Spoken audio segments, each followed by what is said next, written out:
Je, una tatizo la mifupa katika mwili wako? Watu wanalalamika viuno vinauma, watu wanalalamika uti wa mgongo unauma, watu wanalalamika mabega yanauma, vifua vinauma, mbavu hizi zinauma. Wengi wanalalamika mapaja yanauma, mihundi hii ya miguu inauma, nyayo, yani akitembea kana kwamba na kanyaga miba. Niambie unataka mifupa uweze kupata mafuta haya ya mifupa, tena ndani ya mwezi mtukufu wa Ramadhani. Ni bei rahisi sana sana sana kwa uwezo wake subhanahu wa ta'ala. Nimekwambia ni mafuta ya ajabu sana yenye kutibia matatizo ya mifupa na kuponyesha kwa haraka sana, tofauti na jinsi unavyofikiria. Mifupa ni dawa bora kabisa inayotibu mifupa katika mwili wako. Dawa hii inatibu maumivu ya pingili za uti wa mgongo, pingili za uti wa mgongo karibu na kiuno, udhaifu wa mifupa katika mwili, maumivu ya uti wa mgongo, mifupa ya miguu kupasuka, kukakamaa mafundo ya miguu, magoti ya mikono, mifupa iliyovunjika, kujaa maji miguu, mwili na magoti mawili, kutibia mishipa ya nyayo, maumivu ya magoti pamoja na kongosho za mkono. Assalamu alaikum wa rahmatullahi wa barakatuh. Alhamdulillah. Alhamdulillahi rabbil alamin. Alhamdulillahi alladhi huwa arrahmanur rahim. Thumma salatu wa salamu ala rasulil karim Muhammad bin Abdullah wa alihi wa ashabihi wa sallam. Amma ba'd. Ikhwani, ndugu zangu mutabi'una al-a'izza, ama leo hii biidhnillahi tabaraka wa ta'ala na kuletea jambo kubwa kabisa ambalo ndani ya mwezi mtukufu wa Ramadhani litakufanya ukae katika hali iliyokuwa nzuri kwa uwezo wake subhanahu wa ta'ala. Nayo ni zaitul kharatin. Ninachokuletea leo hii kinaitwa zaitul kharatini. Zaitul kharatini ni nini? Inshallah endelea kunisubiria, kunisikiliza ili nikupe faida kubwa kabisa ya mafuta ya zaitul kharatin. Zaitul kharatin ni hii hapa, mafuta ya kharatin, mafuta ya kharatina. Haya inshallah leo nakuletea yanafanya kazi gani. Nisikilize wewe baba yangu, wewe mama yangu, dada yangu, sikiliza, ni muhimu sana sana sana zaidi ya sana. Katika mafuta bora kabisa ambayo nilokuletea, basi haya yanaweza yakawa ni bora zaidi ya bora. Hebu sikiliza nini kilichomo ndani yake. Lakini kabla hatujaendelea, kwa huruma na utukufu wake azza wa jalla, ni kuombe hapo chini ya video hii kuna maandishi mekundu yameandikwa subscribe. Maandishi hayo yabonyeze mara moja, kisha itakuja alama nyekundu, alama ya kengele, nayo hiyo ibonyeze tena mara moja. Kufanya hivyo maana yake wewe utakuwa umeingia katika familia yetu pendwa kabisa ndani ya channel yetu hii bora kabisa, na utaendelea kuyapata mazuri kwa utukufu wake subhanahu wa ta'ala. Kwa hiyo katika moja ya watu watakokuwa wa mwanzo kupata hiyo kitu mazuri ni wewe ambaye uliye subscribe. Inshallah nakuelezea zaitul kharatin, mafuta ya kharatini. Mafuta ya kharatini ni yapi? Naomba unisikilize kwanza nikupe wasifu wa mafuta haya kabla hatujaona nini kazi yake inaenda kufanya mafuta haya. Tunasema zaitul kharatin, na haya nakuelezea kwa mujibu wa mwanachuoni huyu Ibn Sina, tena katika kitabu hiki kinachoitwa Al-Qanun fi Tibi, kitabu cha Ibn Sina ambacho kina mijaladi 4 hiki. Ibn Sina anaeleza haya yafuatayo. Tunasema zaitul kharatin au zait al-alqi yahtawi ala al-alanitina. Anasema mwanachuoni huyu kwamba mafuta ya kharatin, haya mafuta haya ya kharatini, hebu sikiliza wasifu wake, halafu kisha atakuja kukwambia nini kazi yake unaenda kufanyia. Anasema mafuta ya kharatini ni mafuta ambayo yamehitawi, yamesheheni ndani yake ala al-alanatina, alanitina, burutin, yani ni protein maalum ndani yake inapatikana, inaitwa protein ya alanitin, wa murakabati sani'atul collagen, na ndani yake kunapatikana protein au madini ya collagen. Kabla sijaendelea, kwanza tuijue hii alanitin ni nini na collagen ni nini, ambayo anaisifia kwamba ndani yake imo katika mafuta haya.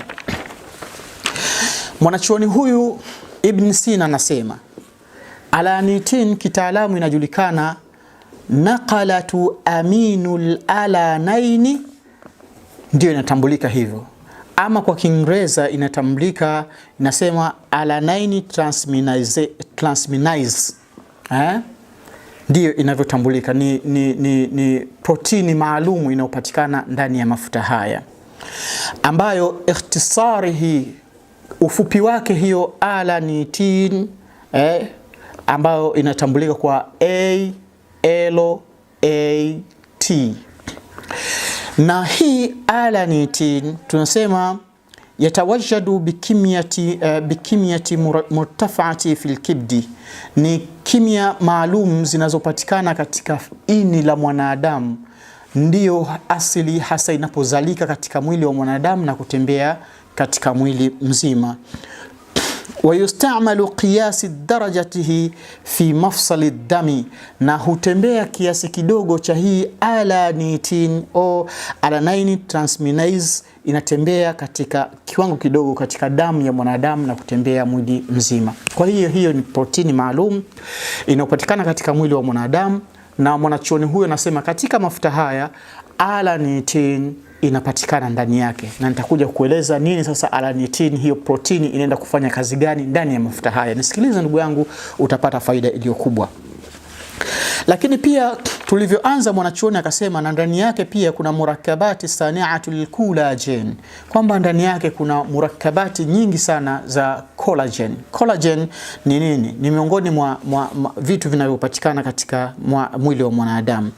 Tunasema yuadu collagen naw'a min anwa'i protein al-laythi, kwamba collagen ni moja ya protini ambazo zinazopatikana katika mwili wa mwanadamu, ambazo hizo protini zilizopo ndani ya mwili wa mwanadamu. Mwanachuoni huyu Ibn Sina anaeleza kwamba katika mafuta haya pia protini hizo zipo, zinapatikana ndani yake.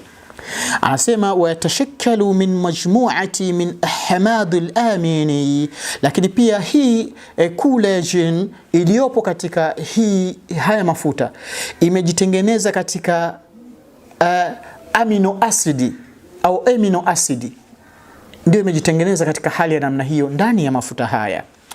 Allati tasna'u dakhila jismi, ambayo hiyo amino acid kwa kawaida katika mwili wa mwanadamu pia inavyopatikana inajitengeneza ndani ya mwili wa mwanadamu. Wa yadkhulu al-collagen fi tarkibi al-ghalibiyya al-ansija, nayo inajitengeneza katika mwili wa mwanadamu na kutembea katika mwili wa mwanadamu, katika ngozi ya mwanadamu, na kwenda kujikita katika tishu zinazopatikana nyembamba sana ndani ya mwili wa mwanadamu. Wa huwa aktharu alproteinat, nayo hizo tishu ndizo zimebeba pia aina nyingi sana za protini ndani yake. Hii collagen, tunaendelea kuelezea hii collagen ambayo inapatikana, protini inayopatikana ndani ya mafuta haya. Tunasema ila annahu wa ma'a taqaddumi fi umri yaqumu intaji fi jismi, kwamba tunasema na protini ya collagen kadiri inavyozidi kuendelea kuishi katika mwili wa mwanadamu, na mwanadamu jinsi anavyoendelea kuishi katika ulimwengu huu, ndivyo ambavyo na yenyewe inazidi kupungua ndani ya mwili wa mwanadamu. Mimma yu'tharu salaban ala qudrati jismin ala isalati wa tajdidi an-nafsiyya, kitendo ambacho kinapelekea kwamba kupunguka kwa protini hii ya collagen itampelekea mwili wa mwanadamu kuwa ni dhaifu, kuwa haujiwezi, na inatakiwa mwili huu urejee tena upya na kwenda kufanya kazi upya. Ili uendelee kufanya kazi upya na kuwa imara zaidi, ni lazima uzalishwe protini ya collagen, la sivyo ndio pale mwanadamu anazidi kuzeeka na kuzeeka na kuzeeka. Lakini akasema wa mimma yatasababu nihayata fi huduthi taghayyurati fi almudhhar walmurawwanati walqudrati walwadhifa, kitendo ambacho inapokosekana protini ya collagen katika mwili wa mwanadamu itampelekea mtu huyu kuzeeka, itampelekea mtu huyu hata uso kuonekana ni wa kizee, itampelekea mtu huyu hata kwenda anaanza kupinda kama bibi kizee na kadhalika. Ni kwa sababu collagen ile inazidi kupungua. Sasa mwanachuoni huyu Ibn Sina katika kitabu chake hiki kinachoitwa Al-Qanun fi Tibi, anasema ndani humu kunapatikana protini ya collagen na protini ya alanaini. Sasa basi, nini kinachoenda kufanyika? Naomba unisikilize vizuri na kuletea mafuta haya, wallahi utakuja kunikumbuka katika maisha yako. Tunasema wayatamatta'u bi khususiyati ziyadati hajmi al-'adalati fi al-jism. Haya mafuta yamekaa maalum kwa ajili ya kuongeza ukuaji wa viungo katika mwili wa mwanadamu. Yani kama wewe unataka kukuza viungo vyako katika mwili wako, basi mafuta haya ndio mahala pake.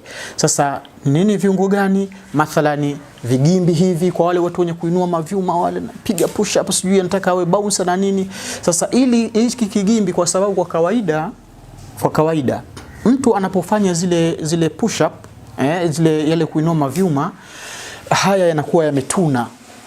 Sasa baada ya masaa kadhaa, baada ya kumaliza ile kazi, haya yananywea, yanarudi katika mwili wa kawaida laini. Lakini kipindi kile alivyokuwa kiinua ilikuwa imekaza. Sasa basi, ili kutaka kutengeneza ile shepu ya hiki kigimbi kiendelee kuwa kimetuna vile, yani ile mishipa isije kanywea, inatakiwa upate mafuta haya ili kuendeleza kupakaa na mkono wako ukaonekana sasa wewe ndio ubaunsa mwenyewe sasa. Lakini utaendelea kwa muda na siku mpaka unatimilika hali hiyo. Ni kwa namna gani? Nisikilize vizuri ili niweze kukupa namna ya kuipata mafuta haya na viungo vingine ambavyo unataka kuvikuza. Kwa hiyo mwanachuoni huyo akaeleza katika hali ya namna hiyo kwamba kukuza viungo katika mwili wa mwanadamu. Asema wa hadha zaiti kana yustakhdamu min qadimi zamani fi tibi ash-sha'abi li-irani.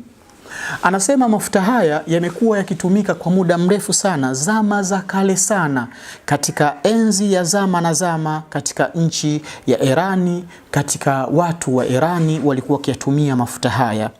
Wa hatta al-arabi al-baghiyati tahshimu al-hudud, na hata Waarabu ambao wa kisasa ambao wanaopenda kukuza maungo yao na kadhalika, nao wanayatumia sana mafuta haya, kwamba izalati tajaidi, walikuwa wanatumia kuondosha tajaidi. Tajaidi ni kukakamaa kwa ngozi ya mwanadamu.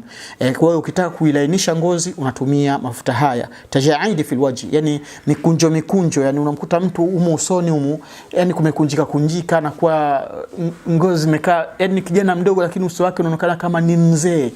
Subhanallah. Kwa hiyo unaenda kutengeneza ngozi yako vizuri kwa kutumia mafuta haya.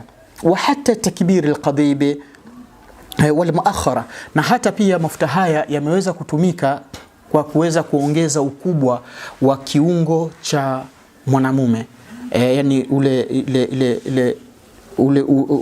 yule mwanamume mwenyewe, yani aweze kuwa mkubwa, na hata pia kuongeza ukubwa wa shepu kwa mwanamke. Naposema kuongeza ukubwa wa shepu inajulikana. Lakini pia laqad tamma dhikri fawaidi zaiti al-kharatin fi tibbi al-irani fi kitabi al-qanun fi tibbi li Ibn Sina. Mwanachuoni akaendelea kusema kwamba haya mafuta matumizi ya mafuta haya na uelezwaji wa mafuta haya na faida zake ya mafuta haya ya kharatini yameelezwa katika tiba za Kiirani katika kitabu kinachoitwa Al-Qanun fi Tibi li Ibn Sina. Kitabu kinaitwa Qanun fi Tibi li Ibn Sina, ambacho ndio hiki kimeeleza mafuta haya. Na mimi nakuletea mafuta si ya namna gani, mimi nakuletea kitu ambacho kilichokuwa kizuri, na utakuja kunikumbuka kwa uwezo wake subhanahu wa ta'ala kwamba umeniletea kitu kizuri biidhnillahi tabaraka wa ta'ala. Lakini pia mafuta haya nasema wa fi tibbi al-arabi fi kitabi tashil al-manafi' fi tibbi wal hikami li Ibrahim ibn Abd al-Rahman ibn Abi Bakr al-Azraqi al-Yamani. Anasema pia dawa hii mafuta haya yamekuwa yakitumiwa na Waarabu sana katika kitabu, hasa yameelezwa katika kitabu cha tiba za Kiarabu. Kitabu hicho kinaitwa Tashilul Manafi'i fi Tibbi wal Hikami. Kitabu hicho ndio jina lake, ambacho kimetungwa na nani? Kimetayarishwa kitabu hicho na Ibrahim ibn Abdul Rahman ibn Abi Bakr al-Azraqi al-Yamani, ambacho kitabu hicho hapa nacho ni hiki hapa. Kimeeleza habari hizi za mafuta haya al-kharatin, namna gani utaenda kuyatumia. Nisikilize ndugu yangu, wallahi ni jambo kubwa kabisa ambalo ninalokufikishia siku ya leo. Lakini pia na haya yameelezwa katika kitabu hiki. Anasema fi qarni tasi'i, katika karne ya 9, mwanachuoni huyu Ibrahim ibn Abdurrahman ibn Abi Bakr al-Azraqi ameeleza mafuta haya karne ya 9. Leo hii tuna karne ya ngapi? Karne ya 21. Kwa ni mafuta ya zamani sana, na mimi nakuletea biidhnillah tabaraka wa taala, na hautoyapata sehemu nyingine yoyote isipokuwa ni hapa kwangu Sheikh Khamis Suleimani. Nikwambie ndugu yangu, jihadhari sana na matapeli. Watatokea matapeli wengi sana tu, watakwambia na mimi ninayo. Hapana, mafuta haya ninao mwenyewe, na pengine inawezekana hata haya kuyasikia ndo kwanza sikio lako leo hii linaanza kusikia. Zaitul kharatin, na nitakupa mwenyewe kwa mkono wangu. Jihadhari sana sana kupokea katika mikono ya wengine. Kwa hiyo nasema yumkinukum murajaati ilaihima. Sasa inawezekana hata na ninyi wasikilizaji wenzangu mkafanya murajaa katika kitabu hiki kinachoitwa Tashilul Manafi' fi Tibbi wal Hikami, ukakuta habari za mafuta haya, lakini pia ukafanya murajaa katika kitabu hiki kinachoitwa Al-Qanun fi Tibbi, nacho ukapata murajaa kwa haya ninayoyaeleza. Sasa basi tunasema baadhi fawaid wa istikhdamat zait al-kharatin, baadhi ya faida. Kwa hiyo tunasema baadhi fawaid wa istikhdamat zait al-kharatin, baadhi ya faida na matumizi ya mafuta haya yanaitwa al-kharatin. Nataka nikupe ni kitu gani utaenda kutumilizia kwa mafuta haya, lakini narudia tena, Allah jihadhari kupokea mafuta haya kutoka kwa mtu mwingine yoyote zaidi yangu mimi Sheikh Khamis Suleimani, kwa sababu mafuta haya yana faida zake, mafuta haya yana hasara zake. Sasa utakapoenda kupewa tu hovyo hovyo popote pale, inaweza ikaja kuwa ni tatizo kwako wewe badala ya kuwa ni faida. Kwa ni kuombe jitahidi upewe na mimi mwenyewe Sheikh Khamis Suleimani. Yupo mama mmoja alipata kunipigia simu akanambia, Sheikh, nataka zaitul kharatin, lakini sasa ili nihakikishe kama ndio wewe mwenyewe nilikupigia na ndio ule nipokea simu yangu, nataka nikupigie video call nikuone kabisa kwamba ndio wewe, ndio tunaongea na wewe, unataka unipe hiyo dawa. Basi nikamwambia haya, ruhusa. Akawa amepiga video call ananitazama, akaniona, akasema ma kweli katika ile video niliyoona na wewe naye kuona hapa ndio wewe sasa. Kwa hiyo sasa sadaka yangu hiyo hapo, naomba unitumie hiyo zaitul kharatin. Na kweli nikaweza kumfanyia hivyo. Na hiyo yote anakuepesha nini? Anakuogopa wale kuingia kwenye mikono ya watu ambao wasiokuwa na elimu ya hili ninalolielezea ya mafuta ya kharatin. Kwa hivyo inshallah jihadhari sana sana sana. Kwa moja ya kitu ambacho utaenda kutumia kwa mafuta haya, tunasema takbiri wa tatwili alqadibi, kukuza na kunenepesha na kurefusha kiungo cha kiume kwa mwanamume, utatumia mafuta haya. Hiyo ni faida ya kwanza. Ama faida ya pili, takbiri hajmi shafataini wal khudude,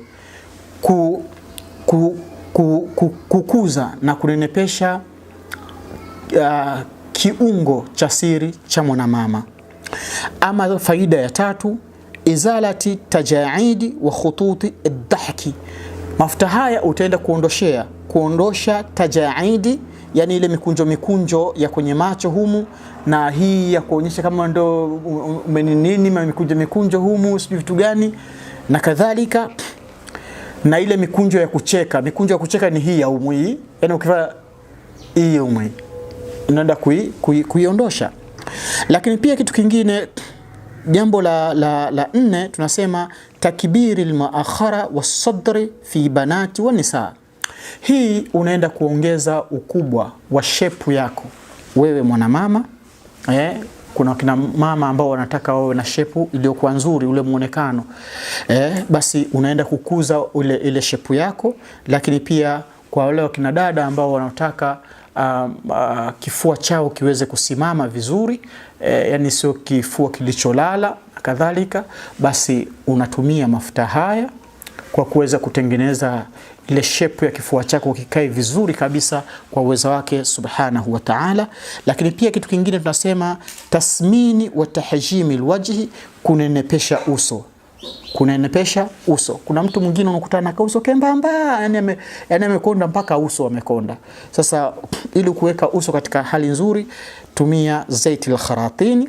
Ama kitu cha 6 cha kutumia zaiti al-kharatini tunasema musaadati fi ziyadi duratu damawiyya wa fathi al-aw'iyati damawiyya, kwamba mafuta haya ni msaada mkubwa wa kuzidisha wa mzunguko wa damu katika mwili wa mwanadamu na kufungua mishipa ya damu katika mwili wa mwanadamu. Maana yake kwa wale wenye cholesterol ambao damu hazitembei vizuri, basi hii inaenda kufanya kazi vizuri. Na ndio maana ukiangalia ile nukta ya kwanza tukasema kukuza kiungo cha kiume, maana yake pia kuna mtu mwingine anaweza akawa na cholesterol nyingi sana katika kiungo hicho, kikawa ni kidogo sana kiasi kwamba hakiwezi kukua. Kwa hiyo hii inaenda kufanya hivyo. Ama kitu cha 7 tunasema izalati tajaidi al-ainaini, mikunjo kwenye macho inaondosha, yani hututa arjul au aqdami al-ghurabe, kwamba kuondosha pia na zile hututu, yani mistari katika nyayo. Mathalan, huu ndio mguu. Kuna mtu mwingine unakuta hii nyayo yake imepasuka, yani kule kwetu tunaita kizaka. Sasa wengine nadhani Zanzibar wanaita kea, kitu kama hicho, kama sijakosea. Sasa ile kuondosha ile kizaka kile unatibia kwa mafuta haya. Lakini pia cha 8 tunasema mufidu liriyadina khasat fi ziyadati hajmi al-adalati. Sehemu ya 8 kutibia kwa mafuta haya al-kharatini ni kwa wale wenye kupenda mambo ya riadha, kukimbia, kuinua vyuma na kadhalika, kwa sababu ni hasata ziyadati hajmi al-adalati. Mafuta haya ni mahsusi kwa ajili ya kunenepesha viungo. Hii inanenepesha viungo. Ndio pale nikasema kwa wale mfano wale watu ambao wenye kukimbia, wenye kufanya kuinua yale mavyuma yale, anainua vyuma ili nyama zake hizi na kifua kikae kivimbe, kile kifua aonekane yeye ni bouncer na kadhalika. Sasa ili mtu huyu aweze kukaa vizuri, kwa kawaida ukitoka pale kuinua vile vyuma, baada ya masaa kama 2 au 3, huwa kawaida zile nyama zinarudi katika hali yake ya kawaida, hazikui kwa haraka, yani ile mishipa inapoa. Sasa basi baada ya kuwa wewe umeshatumia kile chuma na kuwa umeshastua ile misuli na imeshachemka, baada ya hapo, kabla hujapoa, utachukua haya mafuta na kupaka katika kiungo hiki, ili kuweza kutunisha na kuendeleza ile kiungo kiendelee kuwa katika hali ya ubouncer. Ndio maana tunasema mafuta haya kazi yake ni kuongeza ukubwa wa kiungo fulani. Lakini pia tunasema jambo la 9, musaadatu fi tartibi al-jildi. Hii mafuta ni rahisi kwa kuweza kutartibi, kufanya urutuba, yani ulaini, usofti wa ngozi, yani ngozi iwe softi. Kwa hiyo katika hali za namna hiyo, kwa hiyo tunasema kazi zake ni kama hizo zilizo kuelezea. Ama kitu kingine tunasema tariqi istimali zaiti al-kharatini. Sasa njia, namna ya kutumia mafuta haya utatumiaje? Nisikilize vizuri kwa mujibu wa wanachuoni hawa namna gani wao walivyoelezea. Tunasema qabla an tadhkura tariqat istimali zaiti al-kharatini nazidukum bimulahadhataini, kwamba anasema kabla sija kuelezeeni namna ya kutumia mafuta haya, kwanza nikupe mazingatio mawili. Anakupa mazingatio mawili. Ama zingatio la kwanza ni hili, almulahadha alula. Zingatio la kwanza nasema hiya anna almawdi'u yajibu an yakuna nadhifa, lidhalika yajibu ghasl almawdi'i wa nafshihi qabla istimali zaiti alkharatini. Zingatio la kwanza ni kwamba unatakiwa ukisafishe kiungo chako wakati kabla ya kuyatumia mafuta haya. Maana yake kama kukoga, ukoge, ukishakoga ujisafishe vizuri, ujifute kwa taulo vizuri, ndipo uweze kuyapaka mafuta haya. Kwa kama unataka kutengeneza kifua kikae vizuri, osha vizuri kifua chako, kisha kifute vizuri, paka mafuta hayo. Kama unataka sijui jambo la kiume likae vizuri, kubwa na kuongezeka, basi oga vizuri, safisha vizuri, futa na taulo vizuri, kisha paka kiungo hicho. Au kama ni mkono uwe ni mkubwa na nini na kadhalika hivyo. Ama zingatio la tatu, anasema mulahadhatu thania, zingatio la tatu tunasema hunaka man ya'taqidu annahu yajibu ihma'i al-'adwi qabla tatbiq az-zayt alayhi, wa hunaka man la ya'taqidu bihadha wa yaqulu la yahtaju ila ihma'i. Anasema wapo wengine wanaozingatia kwamba unaweza kutumia mafuta haya bila hata kusafisha sehemu husika ambao unataka kwenda kunenepesha, kama ni shepu kwenda kunenepesha na kadhalika. Lakini wengine wanasema kwanza paka usafishe, pakae vizuri, ndipo uweze kupaka mafuta haya. Ala kulli hali, vyovyote itakavyokuwa, mwanachuoni anasema ala kulli hali, vyovyote itakavyokuwa kuhusiana na mafuta haya, anasema tadau hawala 4 naqati min zaitin ala adwi wa tabda'u bitadliki tula wa arda. Anasema kwa kila hali itakavyokuwa, bali anasema utachukua matone mawili ya mafuta haya. Mathalan kama hivi ninavyokuonyesha, utaifungua katika mfuniko wake huu. Baada ya kuwa umeshafungua hivi, kisha utachukua matone mangapi? 5 amesema mwanachuoni. Anasema 1, sawa, 2, 3, 4. Baada ya matone hayo 4 umeshachukua, kwa mujibu wa mwanachuoni huyu anasema utaanza kupakaa na kusugua katika kiungo husika, arda tula wa arda, yani kwa urefu wake kiungo hicho na kwa upana wake kiungo hicho. Sasa utatia namna hii. Naeleweka vizuri? Haya ndio mafuta yetu. Kisha kama kile ni kiungo, kama ni kirefu, utakuwa unasugua kwa urefu namna hii na kwa upana wake namna hii. Kwa hiyo utakuwa unazungusha. Na kama ni kiungo ambacho kama tunasema kifua, basi utakuwa unazungusha pale kwa ulaini na kwa utaratibu tu bila kutumia nguvu, kwa mujibu wa mwanachuoni huyu alivyoeleza kwa mafuta haya al-kharatin. Lakini pia mwanachuoni huyu akaendelea kusema, anasema yajib an tastamira hadhihi al-amaliyati hawala rubu' saa, kwamba utaendelea kufanya hivyo kwa muda wa robo saa ukifanya hivyo. Tabaa min 10 daqiqa hatta 20 daqiqa hasbi qudrati ihtimali ar-rajul, kwamba utaendelea kufanya hivyo, yani utasubiria baada ya kuwa umeshapaka, utasubiria robo saa baadaye. Lakini katika upakaji utapakaa kwa kutumia muda wa dakika 10 au mpaka dakika 20 ukiwa unapakaa kile kiungo chako.